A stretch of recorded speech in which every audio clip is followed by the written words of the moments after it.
Oi, gente, boa tarde. Eu sou Matias Antônio, a gente está aqui no Top Escolas Técnicas, esse curso maravilhoso. A gente vai destrinchar aí algumas questões de biologia que caíram na Cefet. Tá aqui biologia, meu nome é Matias Antônio, como nós já havíamos dito. E a primeira questão são questões que caíram nesse último concurso, tá? Todas, em sua maioria, falam sobre teorias evolutivas, sobre como os fósseis podem ser preservados, o que ocorre com esses elementos quando eles entram em decomposição e por aí afora. A primeira questão, nós temos um texto e em cima desse texto, dessas questões, o Cefet colocou 3 questões, que foram as questões 28, 29 e 30. Tá? A primeira questão fala o seguinte: o Museu Nacional do Rio de Janeiro, a gente sabe que pegou fogo recentemente, né? Por um desleixo das nossas autoridades, mas isso não vem ao caso, consumido por um incêndio na noite de domingo de 2 de setembro de 2018, conta com um dos maiores acervos de antropologia e história natural do país. São cerca de 20 milhões de itens, localizado na Quinta da Boa Vista, em São Cristóvão. É o museu mais antigo e uma das instituições científicas mais importantes do Brasil. Fundado por Dom João VI, no dia 6 de agosto de 1818, o museu acabou de completar 200 anos. Atualmente, era administrado pela Universidade Federal do Rio de Janeiro, a nossa famosa UFRJ. E, por ser universitário, tinha um caráter acadêmico e científico.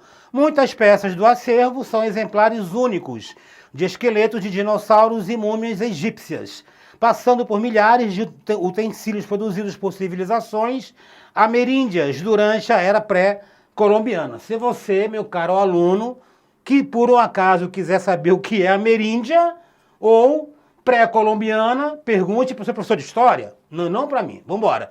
Entre os itens provavelmente destruídos pelo fogo está uma das principais atrações do museu, o fóssil humano mais antigo encontrado no Brasil, batizado de Luzia, né? Eu não sei se vocês sabem, mas o primeiro fóssil que foi encontrado no mundo era de um Australopithecus, né?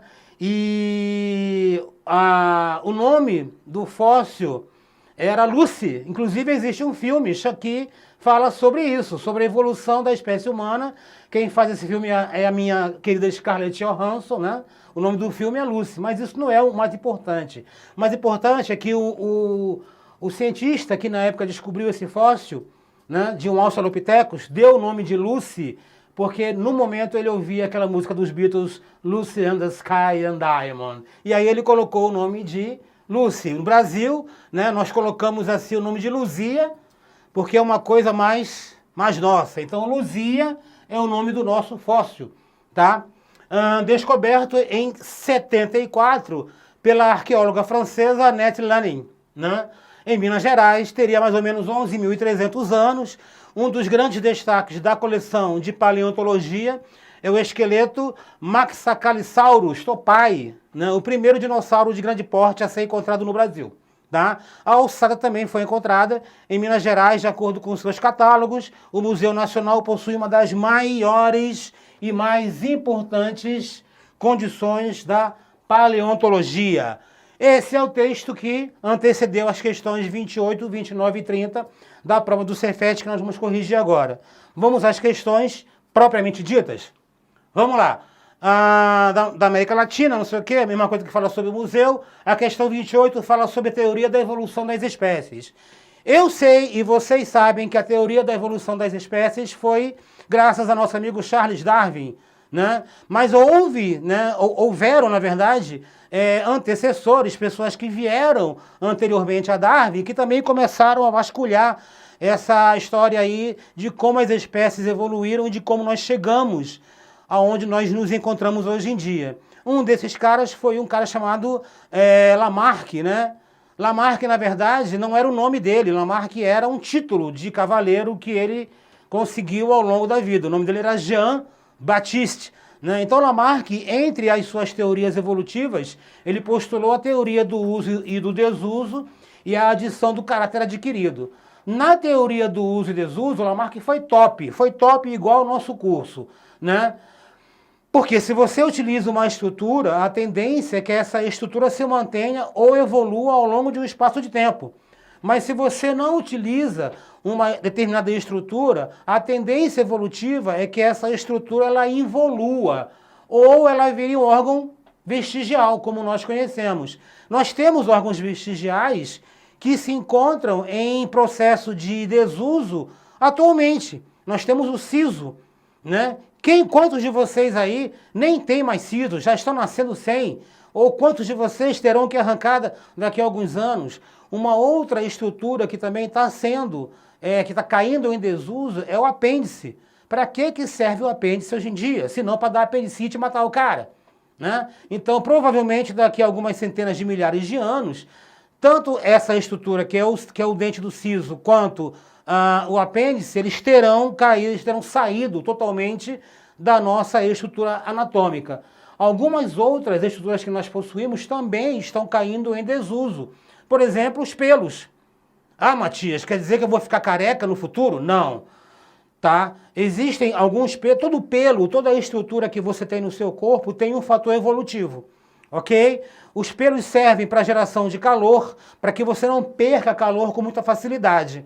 Só que você usa roupa, né? Então, para que a evolução vai gastar energia para produzir pelo se você usa roupa? Né? Ninguém aqui mais anda pelado, mas alguns pelos têm função evolutiva e ficarão provavelmente mais para frente. Pelos da cabeça, embora os meus estejam caindo, sobrancelhas, né? Para que serve sobrancelha?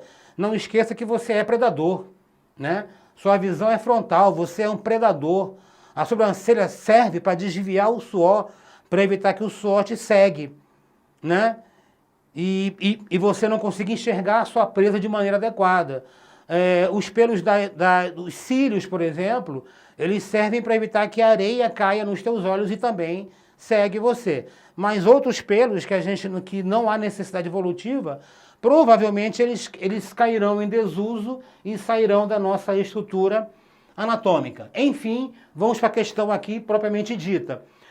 No texto acima, que nós já falamos anteriormente, foi mencionada uma evidência evolutiva do fóssil. Sobre isso, podemos afirmar que, então, nós temos a letra A, opção B, opção C e opção D. De antemão, eu já digo a vocês que a opção correta é a opção B. Vamos ver por que a opção B foi a escolhida. A opção A fala que é um resto ou vestígio deixado por um ser no período contemporâneo. Meus amores, nós sabemos que o período contemporâneo é o que está se vivendo hoje em dia.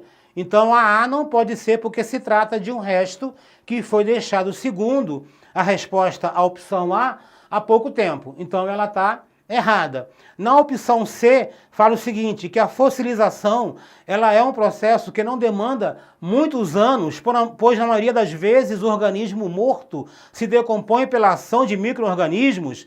Meus amores, olha que coisa absurda, né? A fossilização é um processo que não demanda muitos anos, tá? Então essa questão ela está totalmente errada, não precisaria nem ler o restante. Quando você chegasse que a fossilização é um processo que não demanda, você já tinha que parar e pular para próximo para você ganhar tempo. A questão D fala o seguinte, os processos de fossilização são independentes das condições ambientais. Meus amores, os processos de fossilização são independentes das condições ambientais? Claro que não, né? Pois, naturalmente, são preservadas partes moles e duras de um organismo. Como se não bastasse o primeiro erro, que fala que independe das condições ambientais, né? Ele vem aqui dizer que, naturalmente, são preservadas partes moles. As partes moles são as primeiras partes que vão embora em qualquer processo de fossilização, ok? Tá? E, na verdade, meus amores, o processo de fossilização é uma substituição. Quando você encontra um osso fossilizado, você não está encontrando um osso fossilizado. O que você está encontrando é um pedaço de pedra que, por um acaso, pegou a forma de um osso. Porque aqueles poros que formam aquele tecido ósseo foram substituídos pelos minerais que agora fazem parte daquele material.